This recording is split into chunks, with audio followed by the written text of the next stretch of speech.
Good morning, everybody. I'm Maureen McIntyre. I have NPH, Normal Pressure Hydrocephalus, and I was diagnosed 12 years ago. Before I tell you about my symptoms, I'll let you know about my activity level before I got sick. I was a full-time medical transcriptionist at North York General Hospital for several years, and at one point I even had my own service. I ran out of an office in Scarborough, but it was very time-consuming. So when I was offered a job at Toronto School of Business to teach the medical secretary's course to adult students, I took it. I taught anatomy, physiology, terminology, typing, and English as a second language.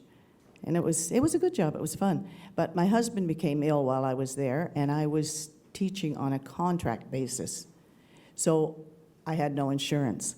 So I left the school and I went back to North York General and got my job back and my insurance back.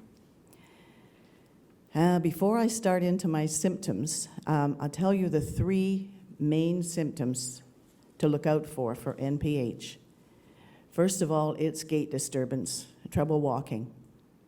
And then a cognitive decline, confusion, forgetting things. I'm getting old, so I forget now anyways. But that's the second symptom. And then incontinence, but nobody's going to tell you about that one if they have it. So you can look out for the other two. When I got back to North York General, year and a half later, my husband passed away. So I was 58 years old and a widow, and I thought, I'm just going to stay here till I'm 65. It was a good job, and I liked it, so I thought, I'll just stay and work here. Well, that was my plan anyway. And then the symptoms started. They started in my feet. My feet got really heavy, and I loved to dance, and I couldn't pick my feet up off the floor to dance, let alone walk. And then I started tripping. And my symptoms from beginning to end were 5 years, so you can see it's a gradual decline. From when I first started with the heavy feet and the tripping until my diagnosis was 5 years. When I was walking along hospital halls holding onto the wall because I didn't want to fall. I never did fall in the hospital, but I felt like I was going when I tripped a lot. So my doctor had already sent me to 2 neurologists at this time. They investigated me for Alzheimer's, Parkinson's, and I don't know what else, everything they could think of, and everything was normal. It came back normal. So they said, it's just old age. Well, yeah, old age, I believe that. But that's what they were telling me. But my symptoms were getting so much worse that I told my doctor I had to leave my job because I didn't feel safe driving from Ajax to North York General where I worked. So she said, well, I'll send you to a disability specialist, which she did. And incidentally, his office was on the 2nd floor of a building with no elevator. You figure that one out, anybody who's in a wheelchair or a walker or a cane. Anyways, I made my way up the steps, and he did all the same tests everybody else did. And he asked me the same questions everybody else did. The first one I didn't like at all. The first question they asked when I went in was, how much do you drink? Well, I'm virtually a non-drinker. I'll drink wine with my dinner or something, but virtually a non-drinker. I should have been drinking. You're right. I should have said, not much. I spill most of it. But no. And then he assessed me and did the reflex testing, looked in my ears and asked me a bunch of questions, and came up with the conclusion that it was all in your head. Well, he was right about that, wasn't he? But that's not what he meant. He said, it's all in your head. And of course, my disability was not allowed. I didn't get any insurance. But I left my job anyway because I didn't feel safe driving to it. And then when I was at home, the decline continued, and my feet felt like they were in 2 big blocks of cement. I couldn't pick them up to walk, so my walk became a shuffle. You've seen that before. You shuffle along. And I was falling all the time, but always backwards, with no warning, nothing. Just, I'm standing there talking or doing something, and then I'm on the floor. No, I had no idea why. I didn't lose consciousness, nothing. So I got myself a cane, but in retrospect, I should have got a walker because a cane doesn't help you when you're falling. Then my cognition was all. I was a medical transcriptionist for years and taught English. I couldn't even understand what the doctors were telling me when I was going for my appointments. My son, who's here today, was driving me to all my appointments because I wasn't driving anymore. And he had to come in with me, actually into the doctor's office, because I didn't understand what was going on. And then we'd go home and he'd have to explain it to me, what was happening to me. Well, this went on for quite a while, and I got pretty sick. And then one weekend, one of my sisters was having a barbecue, a family barbecue, and I said, I want to go to that. I'm all for parties, you know. So on the Friday, the day before the barbecue, my boyfriend came out to my house, and we were doing some yard work. Well, I won't lie, he was doing the yard work, and I was watching. And I fell on a sidewalk that was going out to the front of the house. Now, I told you, I always fell backwards. Not this time. I fell smack on my face, all cuts and scrapes, and it was all bleeding. What a mess. And I thought, I'm going to that barbecue. So that night we went to the drugstore, and we bought some cover-up makeup and stuff so I could look respectable. But my fat lip gave me away. So my family insisted that I go back to the doctor. There's something wrong. There's got to be something wrong, so go back. So on the Monday, I called my doctor back, and I went back to see her.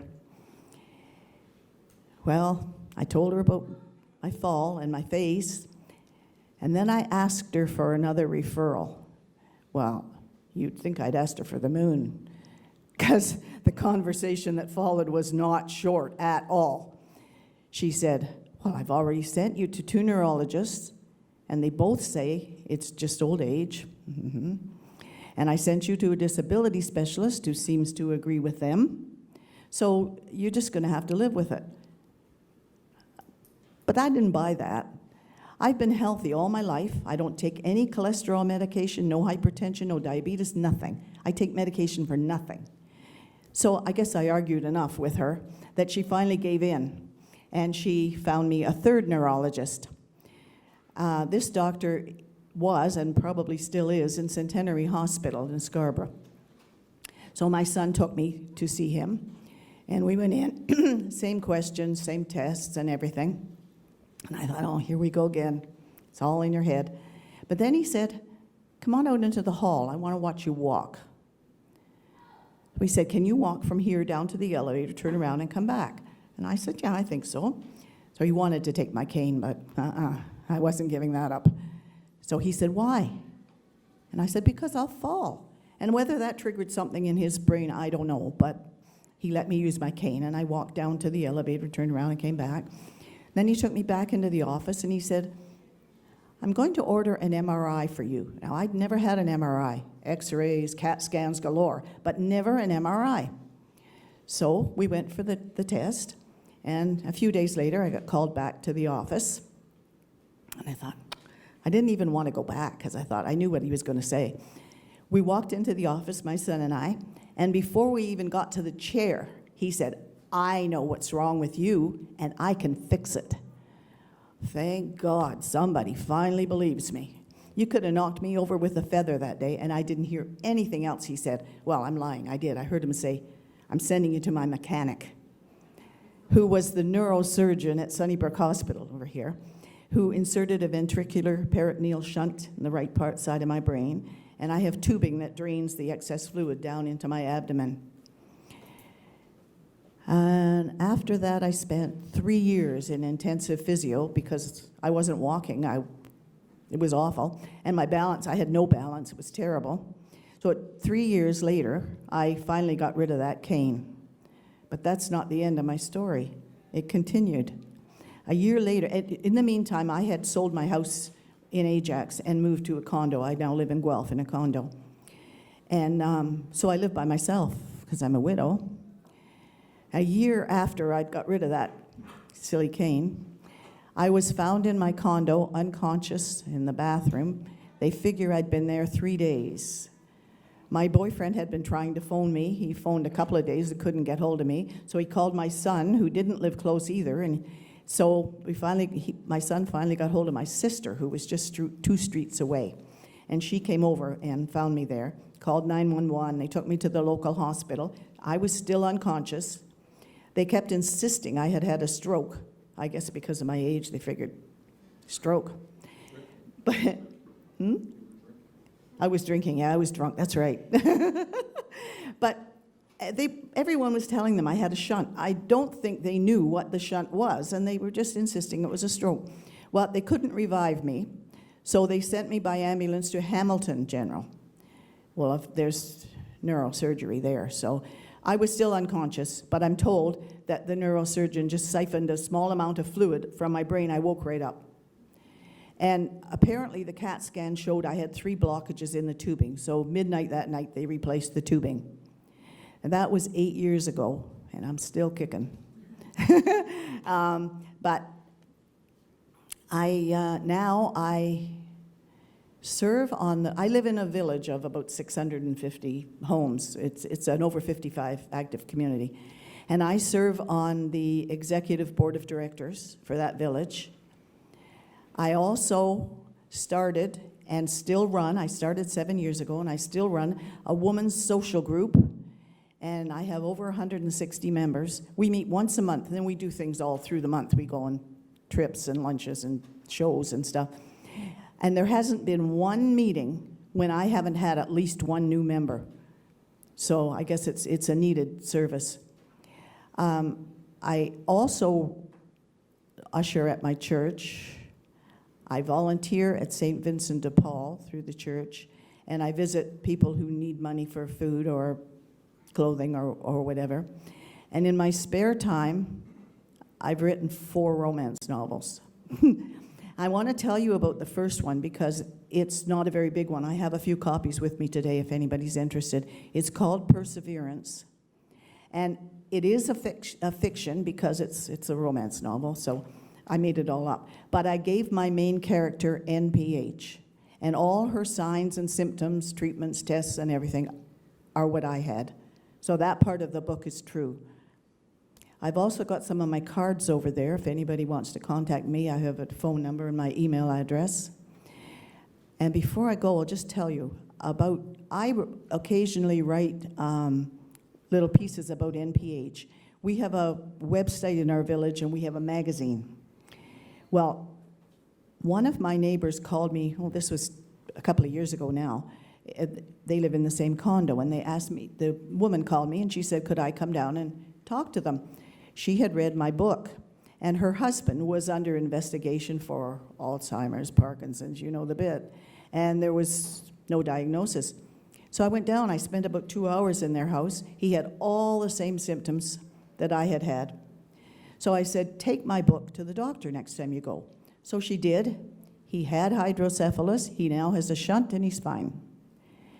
And about 3 or 4 months ago, another lady called me with the same complaint. Her husband was being investigated and no diagnosis. And she had seen a piece that I put on the website. She printed it out and took it to the doctor, and again, NPH. And he's being operated on October or November. He doesn't have his date yet, but anyway, I've saved 2. I'm going to put another. Thank you. And I'm working on, my son's taking pictures today because I'm working on another article that I'm going to put in our magazine, and I'll put another one on the website and see who else I can conjure up. Because they're all the people in my village are all over 55, so that's the age when they're not looking for hydrocephalus, but we have it. So thank you for listening to me today. If I can answer any questions, I'd be happy to do so. Yes? I want to understand, so were headaches leading to this? No, I had no headaches whatsoever. No. Good question, yeah. I get asked that question all the time. No headaches with it. Yes? You ever had a blockage in your shunt? I had the 3 blockages, yeah. And they had to replace the tubing. The shunt is my original shunt that I had put in 12 years ago here at Sunnybrook. But the tubing was replaced, yes, once, and I hope not again. Yes? Do you travel? And if so, do you have any insurance? I travel all the time, 2 or 3 times a year. I've been to Europe 3 times. I go anywhere where I'm invited to go. And no, I don't have any trouble getting insurance because I tell them that I have hydrocephalus, but I don't take any medications, and I haven't been investigated. You know, with this, there's no checkup, there's nothing. So I haven't even seen a doctor for it in 8 years. So I have no problem getting insurance. I just get it from my local bank. No problem at all. Yeah. Yes? Is your shunt programmable, or is it? No, I don't do anything with it at all. So I guess they programmed it in the hospital and it's just there. Yeah. Okay, thank you very much.